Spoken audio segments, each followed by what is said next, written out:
तो बच्चों, आज हम केमिस्ट्री की एक सेपरेट ब्रांच को डिस्कस करने जा रहे हैं, जिसका टाइटल आप देख पा रहे होंगे, ऑर्गेनिक केमिस्ट्री। तो इससे पहले अब तक आपने कौन कौन सी केमिस्ट्री पढ़ ली है? जी हाँ, सबसे पहले आपने पढ़ी फिजिकल केमिस्ट्री। पहला चैप्टर आपका mole concept, atomic structure, thermodynamics, equilibrium, chemical और आयनिक दोनों, स्टेट्स ऑफ मैटर, ये सब फिजिकल केमिस्ट्री का पार्ट हो जाता है। कुछ पोर्शन 12th में भी होता है। इनऑर्गेनिक केमिस्ट्री, जिसमें अभी आपने बहुत माइनर लेवल पे केमिकल बॉन्डिंग और पीरियोडिक क्लासिफिकेशन वगैरह को डिस्कस किया है। इसमें आपका एस ब्लॉक, हाइड्रोजन और पी ब्लॉक आता है, जो तीनों ही अब रिमूव कर दिए गए हैं सीबीएसई के थ्रू। तो अब जो केमिस्ट्री का पोर्शन है, it is one of the most interesting portion of the chemistry. Entrance के पॉइंट ऑफ व्यू से, आपके सीबीएसई स्कूल के पॉइंट ऑफ व्यू से भी ऑर्गेनिक केमिस्ट्री बहुत वास्ट भी है और पूरा का पूरा लॉजिकल पार्ट इसके अंदर इंक्लूड किया जाता है। तो चलिए करते हैं ऑर्गेनिक केमिस्ट्री। तो देखिए, organic chemistry basically organic compound की स्टडी है। ऑर्गेनिक कंपाउंड क्या है? देखो, ऐसा माना जाता है कि ऑर्गेनिक कंपाउंड बेसिकली वो है जिन्हें हम आइसोलेट कर पाते हैं लिविंग थिंग से, वो चाहे प्लांट हो या एनिमल।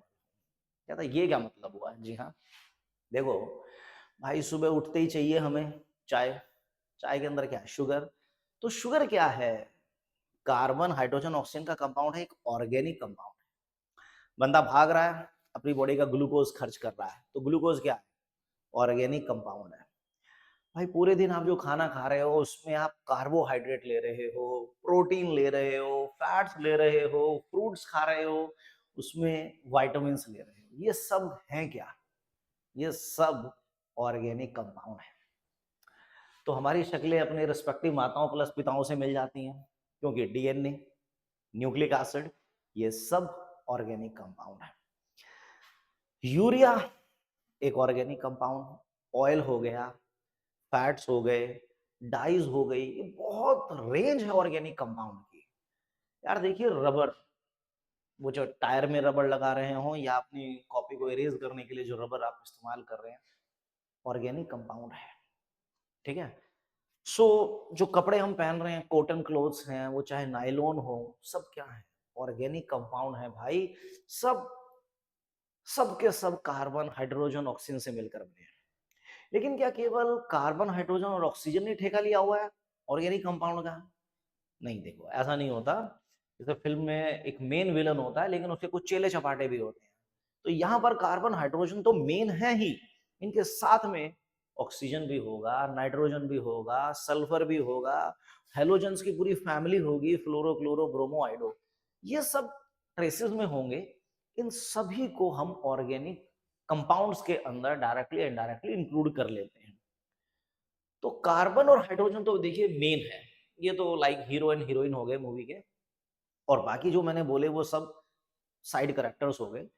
तो कार्बन, हाइड्रोजन को स्टडी करना या इनके कंपाउंड को स्टडी करना ही बेसिकली ऑर्गेनिक कंपाउंड है। और जो भी कार्बन, हाइड्रोजन के अलावा जो कंपाउंड बच जाते हैं, ठीक है, वो चाहे मार्बल हो, पत्थर, इनऑर्गेनिक कंपाउंड है। H2SO4 हो गया, HNO3 हो गया, ये सब इनऑर्गेनिक कंपाउंड्स हैं। लेकिन खैर फिलहाल इनकी तो बात बाद में होगी। तो ऑर्गेनिक कंपाउंड बेसिकली वो कंपाउंड है जो डायरेक्टली या इनडायरेक्टली हम आइसोलेट करते हैं लिविंग ऑर्गेनिज्म से, लिविंग प्लांट्स और एनिमल्स से, राइट। लेकिन खैर इतना ही बोल देना काफी नहीं है। अब जैसे जैसे ऑर्गेनिक केमिस्ट्री आगे बढ़ती है, तो सबसे पहले क्या होता है ना, उसकी थोड़ा सा हिस्ट्री हमें पता होनी चाहिए। ठीक है, जैसे हमें अपनी फैमिली की हिस्ट्री पता होती है, हमारे पिताजी वो थे, उनके पिताजी वो थे, इसी तरह ऑर्गेनिक केमिस्ट्री की भी एक छोटी सी हिस्ट्री है। तो सबसे पहली जो थ्योरी ऑर्गेनिक कंपाउंड में, ऑर्गेनिक कंपाउंड्स की हम पढ़ते हैं, वो है vital force theory. Vital force theory, देखिए, जो अराउंड 1815 में दी गई। लेकिन ये थ्योरी क्या थी? बेसिकली एक तरह का सत्संग था यार। कैसे? क्योंकि इन्होंने कहा कि किसी भी ऑर्गेनिक कंपाउंड को भाई बनाया नहीं जा सकता, क्योंकि ये तो प्लांट या एनिमल से ही आइसोलेट किए जाते हैं। तो कोई ना कोई ऐसी मिस्टीरियस फोर्स होती है जो ऑर्गेनिक कंपाउंड को बनाती है। ऐसा vital force theory which was given by Berzelius. देखिए, बर्जीलियस, स्पेलिंग में भी रॉन्ग, बर्जीलियस, बर्जीलियस, हाँ, I think this one is correct. तो बर्जीलियस जो कि एक स्वीडिश केमिस्ट थे, उन्होंने कहा कि वाइटल फोर्स थ्योरी के अकॉर्डिंग कोई मिस्टीरियस फोर्स होती है जो ऑर्गेनिक कंपाउंड को सिंथेसाइज करती है, अदरवाइज लैब में इसको बनाना, किसी ऑर्गेनिक कंपाउंड को बनाना मुश्किल है। यानी इन्होंने तो हाथ जोड़ लिया कि भाई कोई अदृश्य ताकत है जो ऑर्गेनिक कंपाउंड को बना रही है। ठीक है, इनके नाम का सिक्का चलता रहा थोड़ा थोड़ा, लेकिन फिर अराउंड 1828 में, मतलब 13 साल बाद, 13 साल बाद एक जर्मन केमिस्ट आए जिन्होंने उस समय एक तरीके से धूम मचा दी। वो थे वॉलर। वॉलर ने सबसे पहले ऑर्गेनिक कंपाउंड को लैब में सिंथेसाइज ही करके दिखा दिया। जो भाई साहब ये बोलते थे कि भाई कोई मिस्टीरियस फोर्स है जो कि किसी ऑर्गेनिक कंपाउंड को लैब में बना सकती है, अदरवाइज हम नहीं बना सकते, लेकिन वॉलर जो कि जर्मन, देखो जर्मन टेक्नोलॉजी कितनी जबरदस्त होती है, उन्होंने लैब में इसको सिंथेसाइज किया। कैसे किया? उन्होंने अमोनियम साइनेट के एक्वस सॉल्यूशन को इवापोरेट कर दिया and he isolated the compound urea. देखिए क्या किया गया था बेसिकली कि अमोनियम क्लोराइड को पोटेशियम साइनेट के साथ रिएक्ट कराया गया और यहाँ पे एक तरीके का सब्स्टिट्यूशन या डिस्प्लेसमेंट रिएक्शन हो रहा है और मिला क्या? अमोनियम साइनेट मिला। और यहां से जो अमोनियम साइनेट का अब एक्वस सॉल्यूशन हमारे पास जो आता है, इस अमोनियम साइनेट के एक्वस सॉल्यूशन को जो हम थोड़ा हीट करते हैं, इवापोरेट कर देते हैं, तो इवापोरेट करने के बाद जो हमें कंपाउंड मिला, भाई उस कंपाउंड की जो वैल्यू है वो किसान से अच्छी कोई नहीं जानता। इसी को कहा जाता है यूरिया। तो भाई यूरिया ही वो सबसे पहला ऑर्गेनिक कंपाउंड था जो लैब में सिंथेसाइज किया गया था वॉलर के द्वारा। यूरिया, ध्यान रखिएगा, कई बार पूछा जाता है। तो देखो वाइटल फोर्स थ्योरी तो बेसिकली एक थ्योरी ना होगी, सत्संग था जिन्होंने कहा भाई कोई अदृश्य ताकत है जो किसी ऑर्गेनिक कंपाउंड को बना सकती है और हम लैब में उसको नहीं बना सकते। चलो ठीक है, मान ली बात, काफी समय तक चलती गई। लेकिन फिर अराउंड 1828 में जो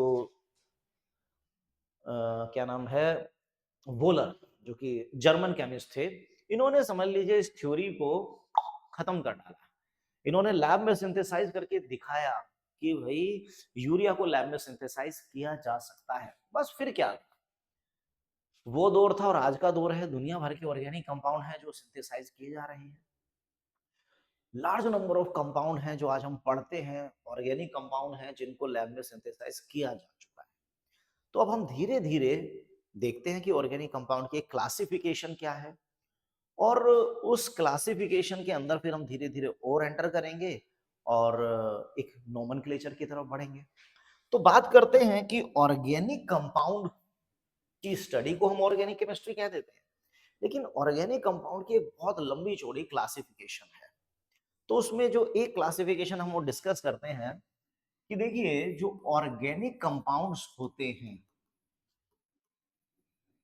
इनको मेनली हम दो कैटेगरी में ले सकते हैं। मेनली हम इनको दो कैटेगरी में ले सकते हैं, ओपन और क्लोज्ड। यानी कि जिनका स्ट्रक्चर ओपन है और जिनका स्ट्रक्चर क्लोज्ड है। क्लोज्ड का मतलब साइक्लिक है, साइक्लिक का मतलब जिनका एक रिंग टाइप का स्ट्रक्चर है। रिंग टाइप का स्ट्रक्चर होता है जिसमें उन्हें हम साइक्लिक या क्लोज में ले सकते हैं, और जिसमें नहीं है वो हमारे ओपन हो सकते हैं। ओपन में हम बेसिकली इनको भी दो पार्ट में ले सकते हैं, like straight chain, straight chain और ब्रांच्ड। स्ट्रेट चेन और ब्रांच्ड। स्ट्रेट में जैसे प्रोपेन हो गया, ब्यूटेन हो गया, पेंटेन हो गया, राइट। इस तरह से जो भी हाइड्रोकार्बन है, like this is butane, this is pentane. Branched में लाइक दिस इज आइसोब्यूटेन, मैं हाइड्रोजन शो नहीं कर रहा हूं। इसी तरह like this is isopentane, this is neopentane.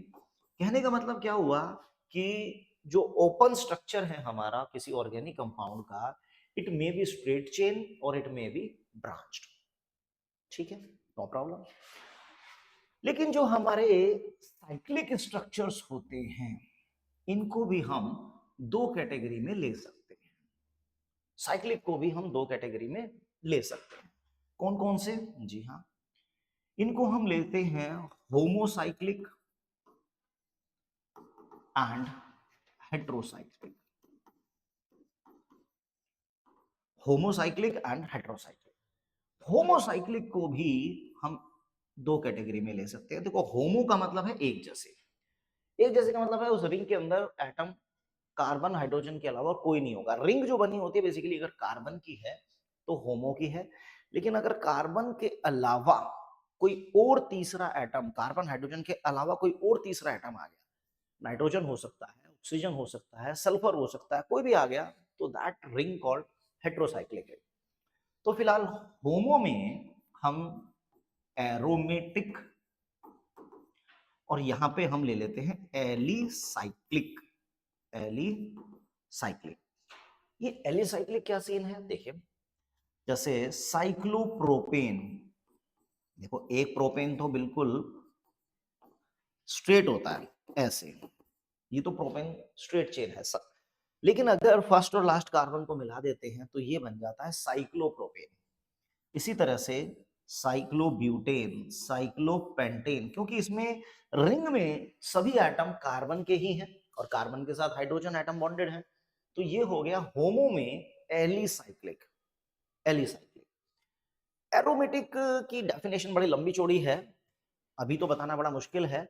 जैसे जैसे चैप्टर आगे बढ़ेगा आपको समझ में आएगा कि कौन कौन सी कंडीशन है जो कंपाउंड अगर फॉलो कर ले तो हम उस कंपाउंड को एरोमेटिक कंपाउंड कहेंगे। फिलहाल अभी आगे की बात है ये। तो यहां पर भी हम दो पार्ट में इसको ले लेते हैं, बेंजीनॉइड एंड नॉन बेंजीनॉइड। देखो नाम से पता तो चल रहा है, बेंजीनॉइड, ठीक है। बेंजीनॉइड जिनका स्ट्रक्चर बेंजीन जैसा है, जैसे कि देखिए भाई ये हमारा बेंजीन आ गया। अब जिस भी ऑर्गेनिक कंपाउंड में बेंजीन का स्ट्रक्चर इंक्लूड होगा, वो चाहे टोलिन हो, वो चाहे फिनोल हो, या कोई और कंपाउंड हो, लाइक दिस इज बेंजल्डिहाइड हो, बेंजोइक एसिड हो, या फिर नेफ्थलीन हो, या फिर एंथ्रासीन हो, इस तरह से ये सब भी हमारे लिए बेंजीनॉइड है, क्योंकि इन सब में कहीं ना कहीं बेंजीन रिंग इन्वॉल्व हो रही है। And all this compounds are aromatic, but aromatic exactly क्या होते हैं वो अभी बताना बड़ा मुश्किल है, उसके लिए थोड़ा सा आपको करना पड़ेगा वेट। तो इन सब में क्योंकि कहीं ना कहीं बेंजीन आ रहा है तो this aromatic compound known as benzenoid. लेकिन कुछ एरोमेटिक कंपाउंड ऐसे भी होते हैं जो कि नॉन बेंजीनॉइड होते हैं। नॉन बेंजीनॉइड में जैसे कि साइक्लोप्रोपिनाइल कैटायन, ये एक एरोमेटिक कंपाउंड होगा। इसी तरह साइक्लो पेंटाडाइइनाइल एनायन, और भी बहुत सारे कंपाउंड हो सकते हैं, जगह कम पड़ जाएगी। तो ये सब हमारे लिए नॉन बेंजीनॉइड स्ट्रक्चर है, क्योंकि इनका स्ट्रक्चर बेंजीन जैसा नहीं है, लेकिन हाँ ये एरोमेटिक है। लेकिन एरोमेटिक क्यों है, चलो वो तो आगे की बात है, अभी काफी आगे की बात है, इसके लिए पूरा का पूरा एक क्लास हमारी लगेगी। अब हम आते हैं हेट्रोसाइक्लिक। देखो हेट्रो का मतलब होता है when one atom, at least one atom is other than carbon और हाइड्रोजन, उसमें ऑक्सीजन आ जाए, नाइट्रोजन आ जाए, सल्फर आ जाए, इस तरह के कंपाउंड। तो हेट्रोसाइक्लिक को भी हम फर्दर दो कैटेगरी में ले लेते हैं। हेट्रोसाइक्लिक को भी हम फर्दर दो कैटेगरी में डिवाइड कर लेते हैं, एरोमेटिक, जी हाँ ये भी एरोमेटिक होते हैं, और एलिसाइक्लिक। एलिसाइक्लिक, एलिसाइक्लिक, देखो एलिसाइक्लिक का मतलब हो गया जैसे जैसे जैसे जैसे मान लीजिए ये मैंने ले लिया, दो कार्बन है और एक ऑक्सीजन आ गया, तो आप इसको बोलते हैं ओक्सासाइक्लोप्रोपेन। ओक्सासाइक्लोप्रोपेन, ओक्सासाइक्लोब्यूटेन, ओक्सासाइक्लोपेंटेन, इस तरह के जो कंपाउंड हैं, क्योंकि ये एरोमेटिक नहीं है बट साइक्लिक है, और इसमें एक एटम कार्बन के अलावा अगर कोई और आ जाता है रिंग में तो वो हेट्रो बन जाता है। हेट्रो मतलब अदर देन कार्बन हाइड्रोजन कुछ और आ जाए, तो वो चाहे ऑक्सीजन हो या इस तरह से सल्फर आ जाए। ठीक है, सल्फर के लिए टर्म यूज की जाती है थायो। ठीक, एरोमेटिक में अगेन फिर वही प्रॉपर्टी कि एरोमेटिक कंपाउंड, अब एरोमेटिक कंपाउंड तो अभी नहीं बताया जाएंगे। जैसे यहां पर एग्जांपल हम ले सकते हैं पायरीडीन का, ले सकते हैं यहां पर हम एग्जांपल पायरोल का ले सकते हैं, यहाँ पर हम एग्जाम्पल फ्यूरॉन का ले सकते हैं, यहाँ पर हम एग्जाम्पल थायोफीन का भी ले सकते हैं। देखिए ये है पूरी की पूरी एक क्लासिफिकेशन, बट ये क्लासिफिकेशन में भी नॉर्मल क्लासिफिकेशन है। ये हमने ऑर्गेनिक कंपाउंड को क्लासिफाई किया है। तो एक बार इसको रिकैप मारते हैं। देखो ऑर्गेनिक कंपाउंड को मेनली हमने दो तरह के स्ट्रक्चर्स में डिवाइड कर दिया, ओपन और क्लोज्ड। जो क्लोज्ड वाला होगा वही साइक्लिक फॉर्म में हो सकता है, यानी कि वही रिंग फॉर्म में हो सकता है। जो ओपन होगा वो हमारा रिंग में नहीं होगा, वो हमारा साइक्लिक नहीं होगा, इसीलिए हम इसको ए साइक्लिक भी कह सकते हैं। ओपन को ही हम ए साइक्लिक का नाम देते हैं। ओपन को हम फर्दर दो पार्ट में डिवाइड कर लेते हैं। कौन कौन से? स्ट्रेट चेन और ब्रांच्ड। स्ट्रेट में चाहे आपका एन पेंटेन हो या एन हेक्सेन हो या ब्यूटीन हो या ब्यूटाइन हो, पेंटेन हो, पेंटीन हो, पेंटाइन हो, हेक्सेन हो, हेक्सीन हो, हेक्साइन हो, ये सब है स्ट्रेट चेन। ब्रांच्ड में कौन आ रहा है? देखिए जब उसी में कहीं ना कहीं ब्रांचिंग हो जाए, जैसे कि ब्रांचिंग में आपका आइसोब्यूटेन आ गया, आपका आइसोपेंटेन आ गया, आपका नियोपेंटेन आ गया, आइसोहेक्सेन आ गया, जहां पर भी ब्रांचिंग हो गई वो सब हमारे ब्रांच्ड कंपाउंड बन गए, ब्रांच्ड ऑर्गेनिक कंपाउंड बन गए। तो ये दोनों ही हमारे ओपन ए साइक्लिक वाली कैटेगरी में आ रहे हैं। चलिए अब ये जो सेकंड है भाई, ये तो एक लंबी चौड़ी क्लासिफिकेशन है। साइक्लिक को ही हम रिंग साइक्लिक को ही हम रिंग का नाम दे रहे हैं, तो इनको हम दो कैटेगरी में ले आते हैं, homo and hetero. Homocyclic and heterocyclic. देखो होमो वर्ड का मतलब है भाई रिंग में कार्बन हाइड्रोजन के अलावा और कोई नहीं है, तो ऐसी रिंग जिसमें केवल कार्बन और हाइड्रोजन ही है, दैट इज कॉल्ड होमोसाइक्लिक। और ऐसी रिंग जिसमें कार्बन और हाइड्रोजन के अलावा भी अगर कोई थर्ड एलिमेंट आ जाए तो वो कहलाया जाएगा आपका हेट्रोसाइक्लिक। तो चलिए होमोसाइक्लिक को हम फिर से दो कैटेगरी में लेके चलते हैं, एरोमेटिक। एरोमेटिक में दो तरह के आ जाएंगे, जिनका स्ट्रक्चर बेंजीन जैसा होगा वो बेंजीनॉइड, और जिसमें बेंजीन जैसा स्ट्रक्चर नहीं आ रहा है लेकिन अगर वो एरोमेटिक है तो वो नॉन बेंजीनॉइड। ये तो मैंने जस्ट एक एक दो दो एग्जांपल दिए हैं, पूरी लंबी चौड़ी बारात होती है इनकी, लेकिन अभी कोई फायदा नहीं है क्योंकि आपको भी बेंजीनॉइड की भी पूरी नॉलेज नहीं है और एरोमेटिक कंपाउंड की तो अभी कोई नॉलेज ही नहीं है। तो एरोमेटिक कंपाउंड के बारे में पूरा का पूरा फुल फ्लैश डिस्कशन होगा जैसे जैसे ये हमारी जनरल ऑर्गेनिक केमिस्ट्री आगे बढ़ेगी, बट अभी फिलहाल काफी आगे की बात है। होमो में ही, ये तो एरोमेटिक में दो हो गए, बेंजीनॉइड और नॉन बेंजीनॉइड। होमो में ही acyclic, alicyclic sorry, alicyclic, जिसमें साइक्लोप्रोपेन, साइक्लोब्यूटेन, साइक्लोपेंटेन, साइक्लोहेक्सेन, इस तरह के कंपाउंड आ गए, होमो है और एलिसाइक्लिक है। चलिए अब हेट्रो को भी याद कर लीजिए, मैंने क्या बताया, हेट्रो कंपाउंड का मतलब है कि उसमें कोई ना कोई एटम कार्बन के अलावा कोई थर्ड एटम होगा, कार्बन हाइड्रोजन के अलावा। It may be nitrogen, it may be oxygen, it may be sulphur, और कोई और भी हो सकता है।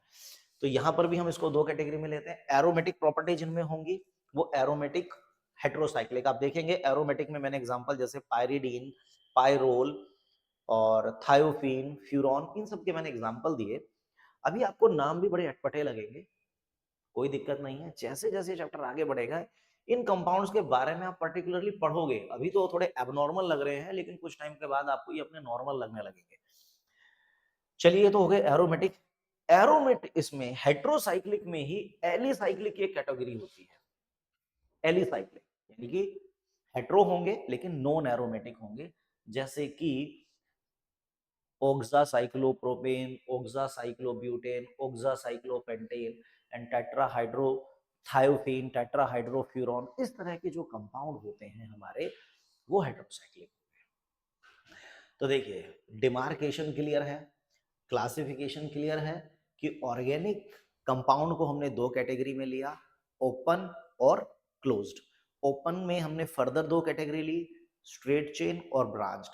स्ट्रेट में हमने pentane, hexane, heptane, pentene, hexene, heptene, इस तरह के सब कंपाउंड आ जाएंगे।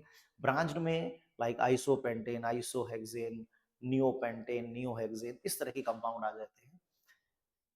रिंग की बात करते हैं तो रिंग में होमो और हेट्रो। होमो का मतलब है जो रिंग होगी, जो भी चेन होगी, वो केवल कार्बन और हाइड्रोजन की बनी होगी। हेट्रो का मतलब है उसमें कार्बन हाइड्रोजन के अलावा कोई थर्ड एलिमेंट आ जाएगा, नाइट्रोजन, ऑक्सीजन, सल्फर, फास्फोरस, कुछ भी हो सकता है। तो होमो को हमने दो कैटेगरी में लिया, एरोमेटिक और एलिसाइक्लिक। एलिसाइक्लिक का मतलब ये हो गया कि वो साइक्लिक तो है लेकिन एरोमेटिक नहीं है, जिसमें आपका साइक्लोप्रोपेन, साइक्लोब्यूटेन, साइक्लोपेंटेन, साइक्लोहेक्सेन इस टाइप के आ गए। एरोमेटिक में हमने दो कैटेगरी बनाई है, बेंजीनॉइड वाले एरोमेटिक और नॉन बेंजीनॉइड एरोमेटिक। बट हाँ, व्हाट आर ऑर्गेनिक कंपाउंड वो अभी मैंने एक्सप्लेन नहीं किया है। तो बेंजीनॉइड का मतलब है उसमें बेंजीन जैसे स्ट्रक्चर कहीं ना कहीं आएंगे, वो चाहे बेंजीन हो, टोलिन हो, फिनोल हो, एनिलीन हो, बेंजल्डिहाइड हो, बेंजोइक एसिड हो, नैफ्थलीन हो, एंथ्रासीन हो, ये सब कहीं ना कहीं आप देख रहे हैं बेंजीन रिंग के अंदर आ रहे हैं। तो बेंजीनॉइड हो गए। नॉन बेंजीनॉइड जिन जो एरोमेटिक तो है लेकिन बेंजीन का स्ट्रक्चर नहीं है, अभी नाम में आपको दिक्कत आएगी, साइक्लोप्रोपिनाइल कैटायन, साइक्लोपेंटाडाई इनाइल एनायन, बट अभी नाम की हमें जरूरत नहीं है, जस्ट पता होना चाहिए। हेट्रो मतलब one atom is other than carbon and hydrogen, it may be oxygen, sulphur, phosphorus. तो इसमें भी हमने दो कैटेगरी ले ली है, एरोमेटिक की कैटेगरी और एलिसाइक्लिक। एलिसाइक्लिक और हेट्रो का मतलब एक एटम अलग आ जाएगा, चाहे वो ऑक्सीजन हो, सल्फर हो, फास्फोरस हो। तो ये एक कंप्लीट डिमार्केशन हुआ ऑर्गेनिक कंपाउंड का, कि किस तरह से हम ऑर्गेनिक कंपाउंड को क्लासिफाई कर रहे हैं, राइट। तो अब इससे आगे की कहानी फंक्शनल ग्रुप की हम शुरू करें।